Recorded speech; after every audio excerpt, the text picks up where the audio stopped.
Welcome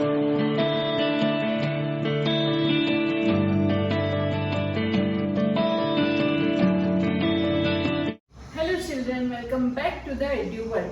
as you know, हम algebra का chapter number 3 arithmetic progression शुरू कर चुके हैं और उसमें प्रैक्टिस सेट 3.3 के 1 से लेके 5 तक सम जो है वो मैंने प्रीवियस वीडियो में बताए थे। आज हम 6, 7, 8, 9 ये 4 सम देखने वाले। तो चलो शुरू करते हैं। तो क्वेश्चन नंबर 6 है, the sum of the first 55 terms of an AP is 3300, find the 28th term. अब यहाँ पर दिया क्या है, सम ऑफ 25 टर्म्स। 25 टर्म्स का सम यहाँ पर दिया हुआ है 3300। हमें फाइंड आउट क्या करना है, टर्म, कौन सी टर्म फाइंड करना है, 28 टर्म। अभी यहाँ पे हमें कौन सा फॉर्मूला अप्लाई करना है, जिसे मैंने प्रीवियस वीडियो में बताया था कि जब भी सम दिया होता है तो हम एसएन वाला फॉर्मूला अप्लाई करते हैं और जब टर्म फाइंड करना होता है तो हम टीएन वाला फॉर्मूला अप्लाई करते हैं। तो यहाँ पर पहले हम क्या करेंगे, यहाँ पे सम दिया है 55 टर्म्स का सम दिया हुआ है, तो हम पहले एसएन वाला फॉर्मूला अप्लाई करते हैं। तो हम सॉल्यूशन शुरू करते हैं। तो एसएन कितना दिया है, एस 55 कितना है 3300, ठीक है, ये गिवन है, ये दिया हुआ है क्वेश्चन में। अब हम एसएन वाला फॉर्मूला अप्लाई करते हैं। एसएन वाला फॉर्मूला क्या है, n/2 ब्रैकेट में 2a प्लस n-1 d, ठीक है। सो ये फॉर्मूला है। अभी Sn कितना है, S 55 है। सो n की जगह हम लिख देंगे 55/2 ब्रैकेट में 2a। अभी हमें a भी नहीं पता है, d भी नहीं पता है, तो हम वो ऐसे ही लिखेंगे, सिर्फ n की जगह हम लिख देंगे 55। ओके, सो अब हम क्या करेंगे, S 55 का जो वैल्यू दिया हुआ है वो हम यहाँ पर लिख देंगे 3300। 55/2 ब्रैकेट में 2a प्लस 55-1 हो गया 54d, ठीक है। अब क्या करेंगे हम,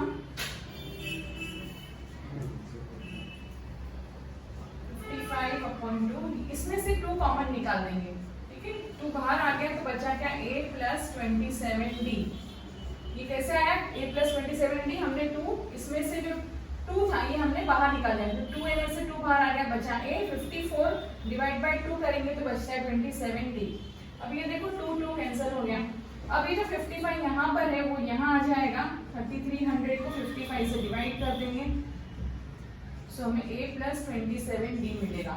नाउ 3300 डिवाइड बाय 55, नाउ 55 6 330 यानी कि 60, सो हमें मिला a plus 27d is equal to 60। इसको नंबर देंगे 1।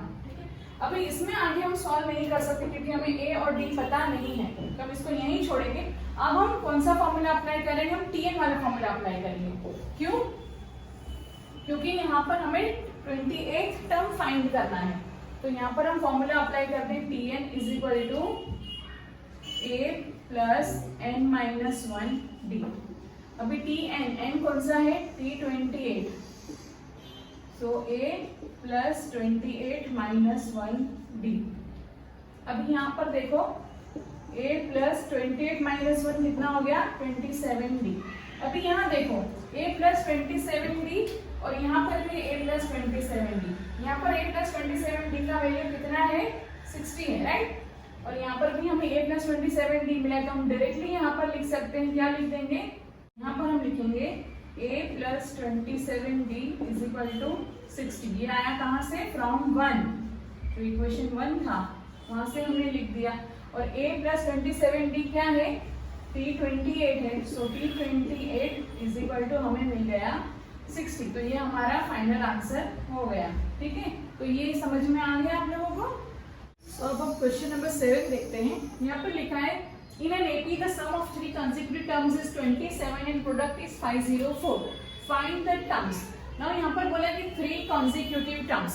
कंसेक्यूटिव का मतलब क्या होता है, जो एक के बाद दूसरा आता है, दूसरे के बाद तीसरा, जो लगातार आते हैं उसको कंसेक्यूटिव टर्म्स बोलते हैं। जैसे कि 1 के बाद 2, 2 के बाद 3, तो ये सारे कंसेक्यूटिव टर्म्स हुए। तो ये एपी के अंदर कंसेक्यूटिव टर्म्स हमें फाइंड करना है। और यहाँ पर कंडीशन क्या दी है कि वो तीनों जो टर्म्स है उनका सम है 27 और प्रोडक्ट यानी कि मल्टीप्लिकेशन करने पर आता है 504। तो वो 3 टर्म्स कौन सी है। तो बच्चों जब भी 3 कंसेक्यूटिव टर्म्स आए या 4 कंसेक्यूटिव टर्म्स या 5 कंसेक्यूटिव टर्म्स कुछ भी आए तो हमें याद क्या रखना है, वो कंसेक्यूटिव टर्म्स कौन सा लेना है। अगर समझो कि 3 है, 3 कंसेक्यूटिव टर्म्स है, तो हमें क्या लेना है, ए माइनस डी और ए प्लस डी, ठीक है, ये 3 कंसेक्यूटिव टर्म्स है। अगर 4 कंसेक्यूटिव टर्म्स आ गई तो ये ए तो ऐसे ही रखना है, ए प्लस डी भी रखना है, ए माइनस डी भी रखना है। आगे हमें बढ़ाना है, या तो हम यहाँ पर ए प्लस 2डी ले सकते हैं, या फिर यहाँ पर हम ले सकते हैं ए माइनस 2डी, या तो ये लीजिए या फिर ये हटा के ए प्लस 2डी की जगह हम यहाँ पर ए माइनस 2डी भी ले सकते हैं। अगर 5 टर्म्स आ गई तो हमें क्या लेना है, ए प्लस डी और ए माइनस डी हमें वैसे ही रखना है। इसके आगे हमें क्या करना है, ए माइनस 2डी कर देना है और इसके पीछे ए प्लस 2डी कर देना है। तो ये हो गई हमारी 5 कंसेक्यूटिव टर्म्स। तो ये याद रखना बहुत ही सिंपल है, क्या रखना है, पहले तो आपको ए बीच में रखना है, उसके आगे ए माइनस डी और ए प्लस डी, उसके बाद में ए माइनस 2डी, ए प्लस 2डी। अगर 3 टर्म है तो ए माइनस डी, ए प्लस डी, ऐसे याद रखना है। और यहाँ तो क्वेश्चन में हमें दिया गया है कि अज्यूम करना है, हमें क्या अज्यूम करना है कि वो 3 कंसेक्यूटिव टर्म्स क्या है, ए माइनस डी, ए और ए प्लस डी। तो हम ये अप्लाई करके ये सम सॉल्व करेंगे। तो अब हम क्वेश्चन नंबर 7 का सॉल्यूशन लिखते हैं। लेट द 3 consecutive terms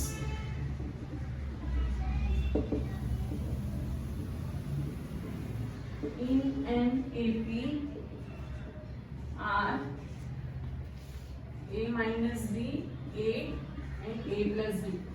अब बच्चों यहाँ क्वेश्चन में दिया गया है कि assume the 3 consecutive terms are a minus b, a plus d। Exam में आपको ये दे भी सकते हैं, नहीं भी दे सकते हैं, तो बेटर है कि आप ये याद कर लो कि 3 consecutive terms कौन सी होती है। तो देखिए अभी आगे क्या करेंगे। अभी फर्स्ट कंडीशन क्या है, from the first condition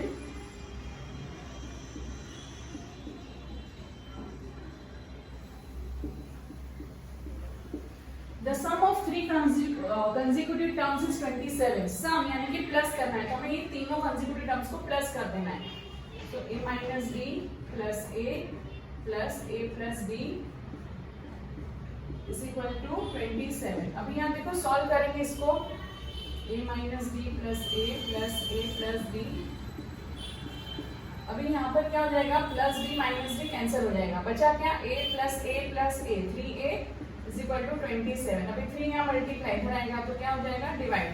so 3 9 27। तो a हमें मिल गया 9, a मिल गया। अभी हमें d फाइंड करना है ना, तभी जाके हम वो टर्म्स फाइंड कर सकते हैं।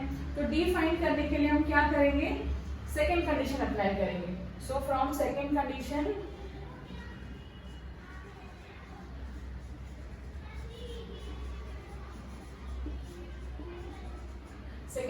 क्या है कि प्रोडक्ट इज 504। ये तीनों जो टर्म्स हैं उनका प्रोडक्ट है 504, यानी कि a minus d into a plus d is equal to 504। अब इसको सॉल्व कैसे करेंगे, देखिए यहाँ पर a का वैल्यू हमको मिल गया है 9, तो a की जगह हम लिख देंगे 9 minus d into 9 plus d is equal to 504। So, अब हमें क्या करना है, यहाँ पर ये जो मल्टीप्लाई है यहाँ पर 9 वो वहां जाएगा तो डिवाइड हो जाएगा। So 9 minus d 9 plus d is equal to 504, और ये 9 जो है मल्टीप्लाई इधर आएगा तो डिवाइड हो जाएगा। अभी 504 को 9 से डिवाइड करेंगे तो क्या हो जाएगा, सो 9 5 जा 45, 9 6 जा 54। So 9 minus d 9 plus d is equal to 56। अभी इसको आगे कैसे सॉल्व करना है, तो रिमेंबर बच्चों आपको याद है हमें लोअर क्लास में एक फॉर्मूला सीखा था, a plus b a minus b. इसका क्या फॉर्मूला था, हम जब इसको एक्सपांड करते थे ए स्क्वायर माइनस बी स्क्वायर, तो यही फॉर्मूला हमें यहाँ अप्लाई करना है। तो यहाँ क्या हो जाएगा, 9 square minus d square is equal to 56। अभी 9 स्क्वायर कितना हो जाएगा, 81 minus d square is equal to 56। अभी क्या करेंगे हम, ये जो डी स्क्वायर है उसको वहां ले लेंगे और प्लस 56 यहाँ आएगा तो माइनस 56 हो जाएगा। सो 81 माइनस 56 कितना हो गया, 25। सो डी स्क्वायर हो गया 25, तो डी कितना हो जाएगा, प्लस और माइनस 5। यहाँ देखो प्लस और माइनस 5 कैसे हो गया, क्योंकि 5 इंटू 5 भी 25 होता है और माइनस 5 इंटू माइनस 5 भी 25 होता है। तो प्लस और माइनस दोनों ही लिखना है। अभी हम जब ये वैल्यू फाइंड करेंगे ये टर्म्स की, तो एक बार +5 लेना है डी की वैल्यू और एक बार -5 लेके सॉल्व करना है, ठीक है। तो यहाँ तक समझ में आ गया किस तरह से डी का वैल्यू हमें मिला। अब यहाँ देखो, अभी हमें ए का वैल्यू मिल गया है 9, राइट। अभी हमने देखा ए का वैल्यू हमको मिला 9 और डी का वैल्यू मिला हमें प्लस और -5, यानी कि डी का वैल्यू एक बार हमें +5 लेना है, एक बार -5, और ये जो 3 कंसेक्यूटिव टर्म्स है उसमें ये वैल्यू पुट करना है। नाउ देखो, जब हम लिखेंगे 3, the 3 consecutive terms are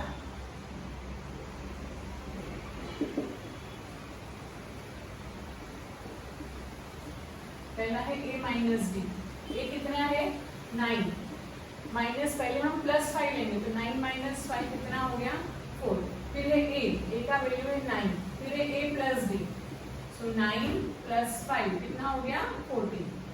अभी इधर हमने सब में +5 लिया था, अब हम -5 लेंगे, सो यहाँ पर हम लेंगे अगेन a माइनस डी। अभी हम क्या लेंगे यहाँ पर -5 लेंगे, सो 9 + 5 माइनस माइनस प्लस हो जाएगा तो 14। a है 9 और a प्लस डी है 9 + -5, सो कितना हो गया 4। तो यहाँ देखो, या तो वो 4, 9, 14 होंगे ये 3 कंसेक्यूटिव टर्म्स, या फिर 14, 9 और 4 होंगे। तो ये 3 कंसेक्यूटिव टर्म्स एपी में हो सकते हैं। तो इसका सॉल्यूशन हमें मिल गया।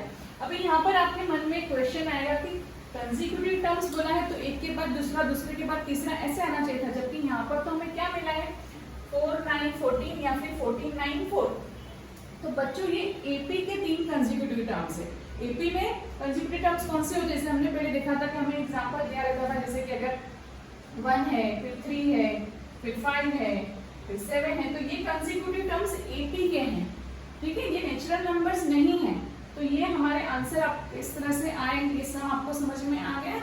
So now let's see question number 8, which says find 4 consecutive terms in an AP whose sum is 12 and the sum of the third and fourth terms is 14।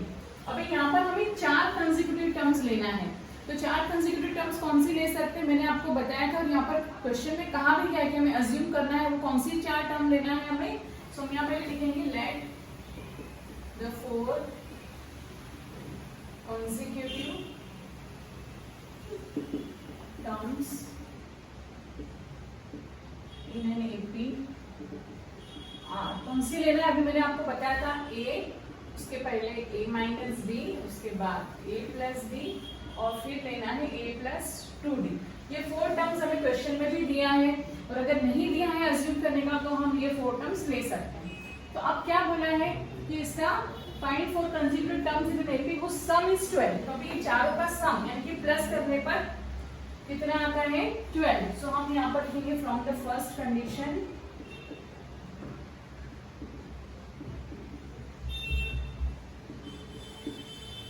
इनका plus करना है।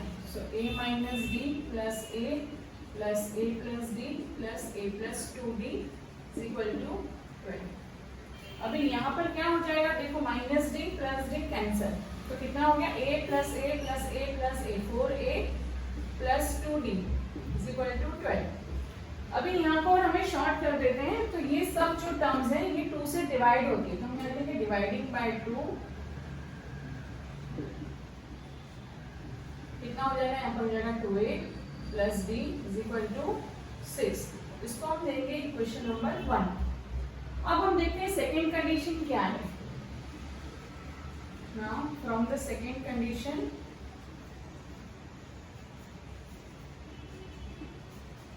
सेकेंड कंडीशन क्या बोला है, third और fourth term का सम 14 है। अभी थर्ड और फोर्थ टर्म कौन सी है, ये देखो 1 2 3 4, ये थर्ड और ये फोर्थ, ये दोनों को प्लस करने पर 14 आता है। So a plus d plus a plus 2d is equal to 14। अब यहाँ कितना हो जाएगा, a plus a 2a 2d plus 1d कितना हो गया 3d इज इक्वल टू 14। इसको देंगे इक्वेशन नंबर 2। अब हम क्या करेंगे, इक्वेशन 1 को इक्वेशन 2 से सब्ट्रैक्ट कर देंगे।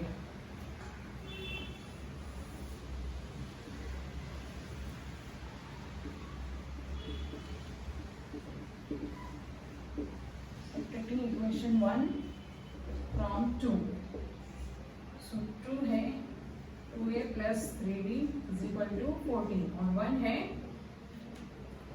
2a plus d is equal to 6। अभी सब्ट्रैक्ट करेंगे तो सारी साइन चेंज हो जाएगी, plus 2a minus 2a cancel हो जाएगा, 3d minus d 2d is equal to 14 minus 6 कितना हो गया,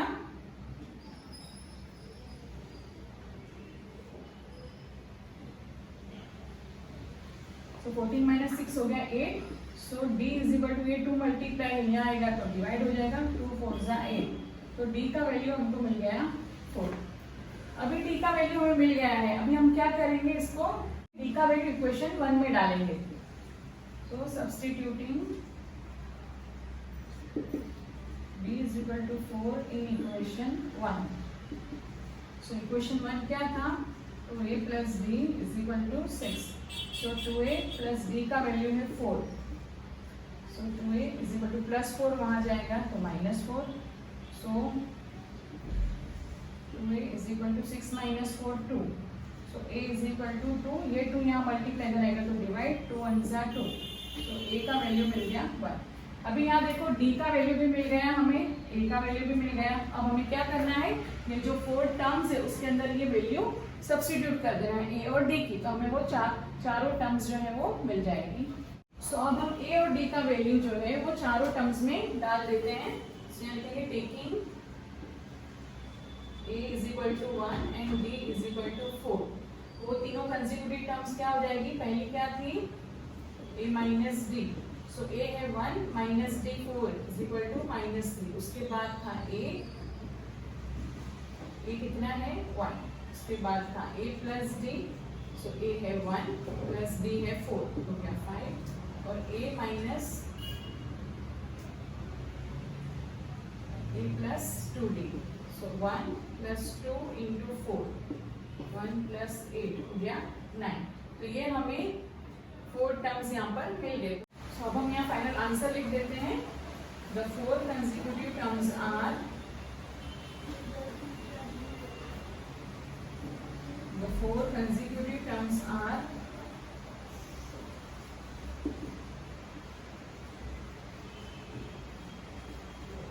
-3, 1, 5 and 9। तो यहाँ पर हमारा एक सम कंप्लीट हो जाता है। So, अब हम लास्ट सम जो है 3.3 का वो देखते हैं। Question number 9, if the 9th term of an AP is 0 then show that 29th term is twice the 19th term। यहाँ पर क्या कहा गया है क्वेश्चन में कि 9th टर्म जो है वो 0 है, तो हमें क्या प्रूफ करना है यहाँ पर कि 29th टर्म जो है वो 19th टर्म का डबल है, ये हमें प्रूफ करना है। तो कैसे प्रूफ करेंगे, तो यहाँ पर हमें कौन सा फॉर्मूला अप्लाई करना है, पहले तो वो डिसाइड करेंगे। तो यहाँ पर भी टर्म्स के बारे में बात हो रही है, तो हम कौन सा फॉर्मूला अप्लाई करेंगे, tn वाला फॉर्मूला अप्लाई करेंगे। तो पहले जो दिया है हम यहाँ पर लिख देंगे, क्या दिया है, 9th टर्म जो दिया है वो 0, ठीक है, ये गिवन है। अब हम 3 वाला फॉर्मूला अप्लाई करेंगे, tn is equal to a plus n minus 1d। अभी यहाँ पर T9 लेंगे हम, a plus 9 minus 1d। So T9 बोला है 0, a प्लस 8d। अभी यहाँ पर हम क्या करेंगे, यहाँ देखो a plus 8d is equal to 0 हो गया, फिर प्लस 8d वहां जाएगा तो क्या हो जाएगा माइनस 8d। तो यहाँ पर हमें a का वैल्यू मिला है -8d, इसको देंगे इक्वेशन नंबर 1। अब दूसरा कौन सा टर्म है, 29th टर्म, तो अब हम क्या लेंगे, 29th टर्म लेंगे। Now T29 is equal to, वही फॉर्मूला हम अप्लाई करेंगे, a प्लस 29 माइनस 1d। यहाँ पर n की जगह हम 29 लिख देंगे। सो यहाँ पर क्या हो जाएगा, T29 a प्लस 28d। अभी क्या करेंगे, a की जगह हम ये जो वैल्यू है वो डाल देंगे, तो क्या हो जाएगा -8d plus 28d। So T29 is equal to, अभी यहाँ देखो -8d plus 28d, plus minus minus 28 में से 8 गया तो कितना हो गया 20d। तो हमें T29 मिल गया 20d, इसको देंगे इक्वेशन नंबर 2। अब थर्ड टर्म कौन सी, 19th टर्म, तो अब हम वो लिखेंगे। अभी हम 19 टर्म के लिए लिखेंगे, यही फॉर्मूला अप्लाई करेंगे। So T19 a plus 19 minus 1d, so T19 is equal to a plus 18d। Again हम क्या करेंगे, a की जगह पर क्या लिख देंगे, a की जगह पर -8d लिख देंगे। So -80 + 18d। सो T90 = -8 + 18 कितना हो गया 10d। इसको देंगे इक्वेशन नंबर 3। अब हम क्या करेंगे, इक्वेशन 2 और 3 से हम लेंगे, क्या लेंगे, T29 है वो कितना है। So from equation 2 and 3 T29 है 20d। तो हम यहाँ पर लिख देंगे 2 × 10d। 20d की जगह हम लिख देंगे 2 × 10d। अभी 2 × 10d, 10d जो है वो किसका वैल्यू है, T19 का। तो यहाँ पर हो जाएगा T × T19। तो देखो यहाँ पर T29 जो है वो हमें मिल गया 2 × T19, मतलब कि हमें आंसर मिल गया। यहाँ पर हमने प्रूफ कर दिया कि 29 टर्म जो है इज ट्वाइस द 19 टर्म। देखो 29 term is twice the 19 term, तो ये हमने प्रूफ कर दिया। Hence proof 29 term is twice the 19th term। ये हम कर दिया, ठीक है। तो बच्चों ये समझ में आया, यहाँ पर हमारा 3.3 कंप्लीट होता है। आपको सिर्फ 2 फॉर्मूले याद रखना है ये पूरा चैप्टर समझने के लिए। वो कौन से 2 फॉर्मूला, एक तो Tn वाला फॉर्मूला है, कौन सा है Tn वाला फॉर्मूला, Tn = A + n-1d, और दूसरा है Sn वाला फॉर्मूला, क्या है, Sn = n/2 ब्रैकेट में 2a + n-1d। ये 2 फॉर्मूले आपको याद रखना है। ये 2 फॉर्मूले के ऊपर ही ये पूरा चैप्टर बेस्ड है। अगर ये 2 फॉर्मूले समझ में आ गए तो आपको ये चैप्टर समझने में बिल्कुल प्रॉब्लम नहीं होगी, ठीक है। तो बच्चों आज का वीडियो अगर आपको अच्छा लगा है तो इसे लाइक कीजिए, शेयर कीजिए और चैनल को सब्सक्राइब कीजिए। मिलेंगे नए वीडियो के साथ में 3.4 के साथ में, ठीक है।